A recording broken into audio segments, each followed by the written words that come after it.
So I just wanted to discuss something because my mind was just couldn't believe something I just heard. It was so good. And it instantly made me think of something else, of course. So I wanted to make the relationship known before I go do anything else and forget it. And what it was is we've all heard a whole lot about how many myths there are and how there's so many different gods and there's so many different folklores, and I love learning folklores. And they're saying, you know what it is about all those stories? The stories, people aren't naturally creative. They come up with really good stories. So there's commonalities between all of them. So what the trick is to find the truth in the myth. And I hear that said on a lot of documentaries and a lot of videos and a lot of just things, books and all kinds of information that I receive from people. There's probably some truth to what they say, although it's a lot. Anyway, so I was thinking that's true about diets too. I've been hearing for a long time about how people who are vegetarians or people who are this or that or people who fast, they lose so much weight and they live so much longer. They look so much healthier.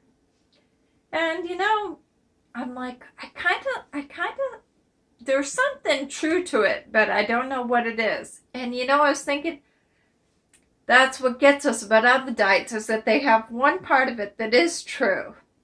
And it is going to make you lose a lot of weight, but they catch you because they say, follow this packet. Well, that one thing is true, and so you will lose weight if you follow it. So then when you try it and you think you're going to lose weight, if you're focusing on something else and you're like, oh, this is a scam. And then there will be I bet, I have to go research it myself. I haven't yet, but I bet there's a curve of success and failure and response. I bet it's when I worked in tech support and we did customer surveys, there would always be a curve as to people who are satisfied and not satisfied, and it just happens naturally all over the place. And I bet that happens too with diets. The people who report, oh, I've had great success with this diet, I love this diet. And the people who say, oh, it's a scam, I bet it follows a perfect curve. Because, and I'm getting totally way off track, I was trying to relate diets to myths and folk stories. There is a lot of truth to it. And the one guy was talking, and everything he was saying were things that I don't even know where I get a lot of knowledge I have. Maybe it's something my parents taught me when I was a baby, so I don't remember being taught it, but I do know it. There's a lot of things I know that I don't remember being taught, but one of them is that, and I'm pretty sure my mom did teach me that, but anyway, that if I just let my body take care of itself, it knows things is best. And one of the things I get perturbed about is why we eat so often. And they're like, well, on Sunday, that's my day of rest. And the kids know we only eat one meal on that day. Fine, they accept that. But anyway, I was watching this other video, and they were saying, everything they were saying were things that I've said all my life. If you're hungry, eat. If you're not hungry, don't eat. And I hate having to sit down and eat because it is time to eat dinner. And we're supposed to have 3 meals a day. And the reason why is because, well, that's just civilized. And the thing he said in his video was, it's considered civilized because people who were indigenous Americans, when they came over, they would just eat when they were hungry. And the English people had their meal at certain times of the day. And so that was how you could tell that they were civilized, and the other people were not civilized because they just ate when they were hungry. But that's kind of how I've always been my entire life. And I have a family history of really long life. And I noticed that when we stayed at my parents', how they seemed to never eat. It seemed like they didn't snack a whole lot and they didn't eat. I was thinking maybe that is a secret. But around here, everyone eats all the time, and I get so tired of it. But I think it's just my nature.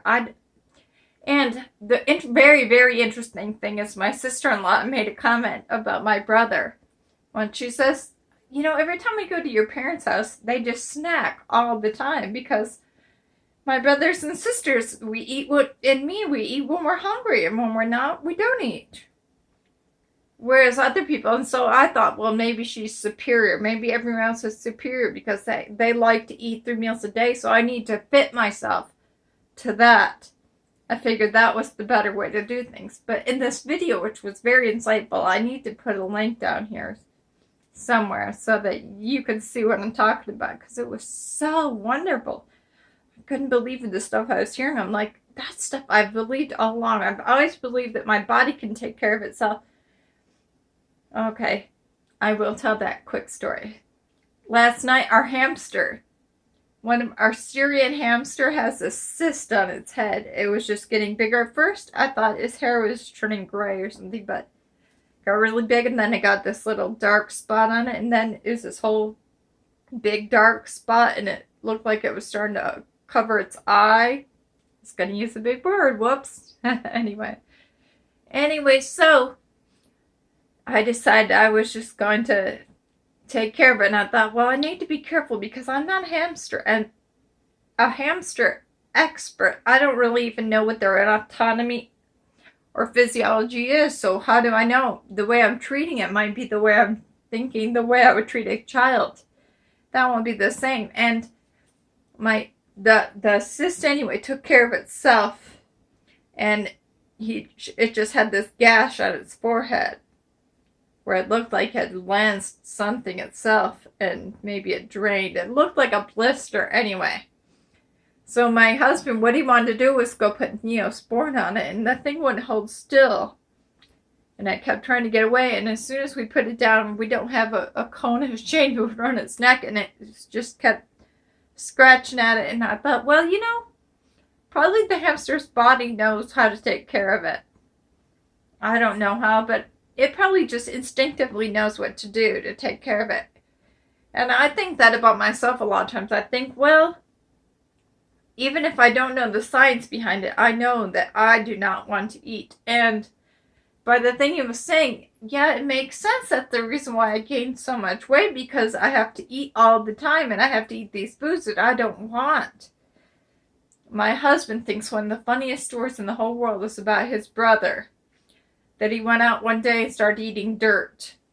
And the moral of the story, the thing that he was teaching our children the other day in the car was, if your body needed something in the dirt, that it would taste good to you and you'd want to eat it.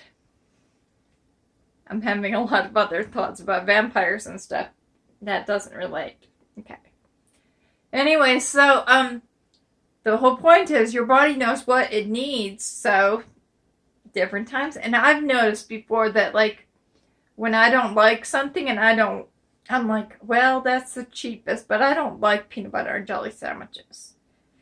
But I've noticed that if I go for a long time without eating, they taste different. They taste really good. And I'm like, well, you know, if I just ate like once every day or every other day or something, I'd probably like peanut butter and jelly sandwiches. But because I have ice cream and treats and other things around, and your body, I'm not going to explain the biochemistry behind it, but basically, the more you eat, your body requires that. Anyway, I thought that was really cool. I don't like to eat breakfast. And one other thing that I was equally impressed with was a video I watched about how they said, well, you know, it doesn't matter. We've got ingrained in our society, that's just a truth that's unquestioned, is that breakfast is the most important meal of the day. And this one lady who was a nutritionist says, well, you know, there is a meal that's most important, and that's the one when you break your fast. That it has to be first thing in the morning. That's untrue, but I've discovered that with my kids, and I thought maybe I'm just saying this and going along with it because it's easier for me to not force them to eat their breakfast. Because I'll just tell them, well, It doesn't matter if you break your fast right now. You can be hungry at school if you want, but I'd rather you just go ahead and eat now. Anyway, I think that that's something that mothers just told their kids just to make them eat. But she says it's the first thing you introduce into your body. So basically, you're resetting your body when you fast. So I don't really break my fast at the same time they do. I prefer to eat one meal a day. That's what my body only wants that much. Sometimes I don't even want the food and I'm sitting there eating and I'm like, I don't even want this food. But if you tell yourself you can't have food, then suddenly you want it. So there's that. And the reason why I just eat, and my mom told me something too once. She was saying that there was this lady that a journalist followed around and couldn't believe how she would survive for weeks just off of like eating a peanut or something. But you can train your body to survive on less. And my daughter is reading a lot, not reading, but researching a lot about aerodynamics. And she was watching this video. That's true too, but I'm going to stick with what I'm talking about. Okay, in this video, they're talking about how cars, if they go too fast, they do all these really bad things for themselves. Actually, it's not good for them they wear out their engine and they destroy themselves as well as lift themselves off the ground and cause lots of accidents. And that's why they have all these things like spoilers, diffusers, splitters, all these things that you add on your car. And of course, she was learning the physics behind it all, but I was just overhearing truths. I was like, oh, so basically, if you're eating all that stuff you don't need, you're making yourself go fast, and if you make yourself go too fast, it's not good for you. So all you really need is just a steady input of energy. You don't need to overdo it. You don't need to go that fast.